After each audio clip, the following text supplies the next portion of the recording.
Assalamualaikum warahmatullahi wabarakatuh. Perkenalkan, nama saya Sylvina Anisya dari KS1 Akuntansi 2018 dengan NIM 1862022. Saya akan mempresentasikan tentang analisa komprehensif atas laporan tahunan PT Ultra Jaya Milk Industry and Trading Company Tbk untuk memenuhi tugas evaluasi akhir semester mata kuliah Manajemen Strategik.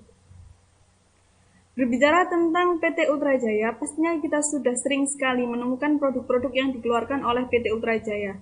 Karena produk dari PT Ultra Jaya pendistribusiannya sudah di seluruh Indonesia, sehingga kita tidak sulit apabila ingin membeli produk dari PT Ultra Jaya. Untuk lebih lanjutnya, terlebih dahulu saya akan membahas tentang visi, misi, dan tujuan dari PT Ultra Jaya. Yang pertama, visinya adalah menjadi perusahaan industri makanan dan minuman yang terbaik dan terbesar di Indonesia dengan senantiasa mengutamakan kepuasan konsumen, serta menjunjung tinggi kepercayaan para pemegang saham dan mitra kerja perusahaan. Misinya adalah menjalankan usaha dengan dilandasi kepekaan yang tinggi untuk senantiasa berorientasi kepada pasar atau konsumen dan kepekaan serta kepedulian untuk senantiasa memperhatikan lingkungan yang dilakukan secara optimal agar dapat memberikan nilai tambah sebagai wujud pertanggungjawaban kepada para pemegang saham.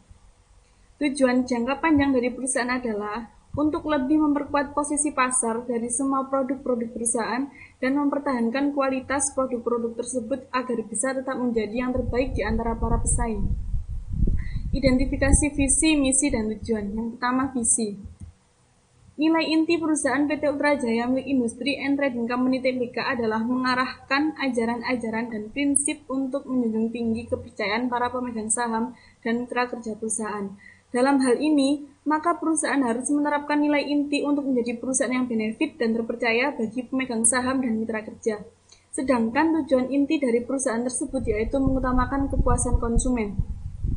Dalam hal membangun dan mempertahankan loyalitas konsumen, maka perusahaan harus berkomitmen untuk menghasilkan produk yang berkualitas yang dibutuhkan oleh konsumen, serta menciptakan citra merek yang baik.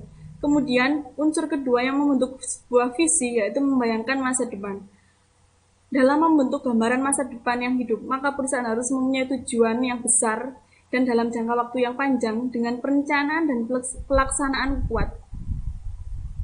Selanjutnya, misi. Misi dari PT Ultra Jaya Milk Industry and Trading Company Tbk diperlukan sebagai rambu-rambu untuk merumuskan strategi dan sebagai tahapan-tahapan untuk mencapai sebuah visi. Maka dalam realitasnya, perusahaan tersebut tidak boleh melanggar koridor yang telah dirumuskan.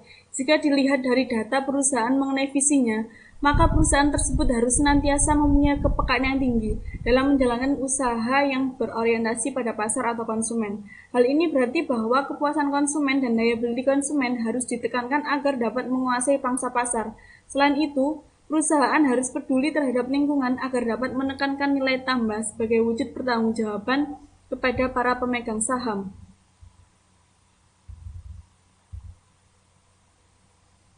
Pernyataan tersebut tentunya dirumuskan agar investor puas atau tertarik pada perusahaan. Jika perusahaan dapat merealisasikan misi tersebut tanpa melanggar koridor yang ada, maka motivasi untuk senantiasa meningkatkan kepercayaan pemegang saham tentunya dapat tercapai dan visinya pun juga tercapai. Selanjutnya, tujuan jangka panjang dari PT Ultra Jaya Milk Industry and Trading Company Tbk adalah untuk lebih memperkuat posisi pasar dari semua produk-produk perusahaan dan mempertahankan kualitas produk-produk tersebut agar bisa tetap menjadi yang terbaik di antara para pesaing.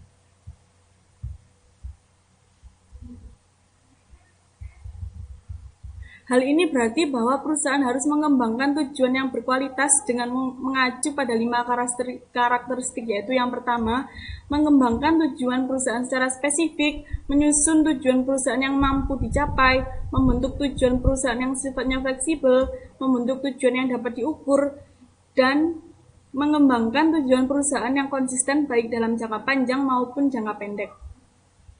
Implementasi kelima karakteristik itu dapat diterapkan dalam ruang lingkup utama PT Ultrajaya Milk Industry and Trading Company, yaitu pada market standing, inovasi, produktivitas, dan profitabilitas. Sebagai perusahaan yang berorientasi pasar dan mempunyai pengalaman lebih dari 40 tahun, ditunjang oleh tim pemasaran yang tangguh dan jaringan distribusi yang mencakup seluruh wilayah Indonesia, telah menjadikan perseroan memiliki daya saing yang kuat, sehingga persaingan dari perusahaan lain tidak terlalu mempengaruhi kegiatan perseroan secara material. Pada saat ini, perseroan masih memegang pangsa pasar produk minuman UHT yang dikemas dalam kemasan karton aseptik dengan menguasai lebih dari 50% market share.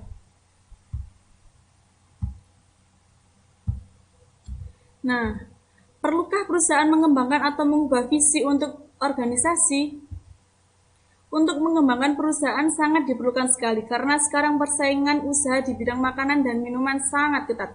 Apabila untuk mengubah visi misi dikira tidak perlu, yang harus dilakukan sekarang adalah dengan mengembangkan tujuan perusahaan secara spesifik dan tetap konsisten untuk mempertahankan produk yang unggul dan dipercaya oleh konsumen.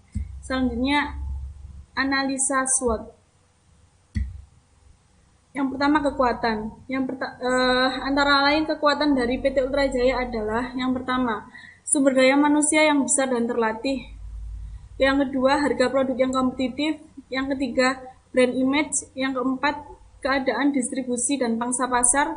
Yang kelima, pertumbuhan penjualan meningkat. Yang keenam, lokasi perusahaan strategis karena terletak di lokasi bahan baku. Yang ketujuh, pioner dalam teknologi UHT dan kemasan karton antiseptik. Yang kedua, kelemahan. Kelemahan dari PT Ultrajaya antara lain yang pertama, ketersediaan bahan baku. Yang kedua, biaya produksi yang tinggi. Yang ketiga, skala ekspor rendah. Yang keempat, kurang intensnya promosi. Yang kelima, paket karton antiseptik impor. Yang keenam, CSR kurang dipromosikan dengan baik. Ancaman dari PT Ultrajaya antara lain yang pertama, kebijakan pemerintah dengan tingkat pajak yang cukup tinggi. Yang kedua, masuknya pesaing baru. Yang ketiga, fluktuasi atau ketidakstabilan nilai tukar rupiah. Yang keempat, efek iklim terhadap bahan baku yang berkualitas. Yang kelima, tingkat kesadaran di Indonesia yang rendah dalam mengkonsumsi susu cair. Yang keenam, kenaikan upah akibat adanya demo serikat pekerja. Yang terakhir, peluang. Peluang dari PT Ultrajaya yang pertama, menciptakan inovasi baru dengan rasa baru untuk produk yang dapat bersaing dengan perusahaan lain. Yang kedua, meningkatnya pertumbuhan penduduk akan berpeluang untuk memperluas pangsa pasar. Yang ketiga, menjadi sponsor acara sosial atau bertema kesehatan. Yang keempat, menetapkan kedekatan strategi komunikasi dengan konsumen di media sosial. Yang kelima, terus memperluas jaringan distribusi ke seluruh penjuru Indonesia. Untuk peluang dari PT Ultrajaya sendiri ini, dalam masa pandemi seperti sekarang, maka peluangnya sangat besar sekali. Karena dengan trik menjadi acara sosial atau sponsor yang bertema kesehatan, maka akan menarik daya beli dari masyarakat, sehingga akan lebih meningkatkan persentase dari tingkatan pembelian untuk tahun 2021 yang akan mendatang. Selanjutnya, SWOT metrik. Yang pertama, SO strategi. Antara lain yang pertama adalah konsisten menawarkan kualitas produk tertinggi. Yang kedua, dengan harga yang kompetitif dan produk yang terjangkau untuk konsumen. Dengan terus memperhatikan kualitas produk, maka akan memperluas pangsa pasar. Yang ketiga, memaksimalkan penjualan dengan menciptakan inovasi baru.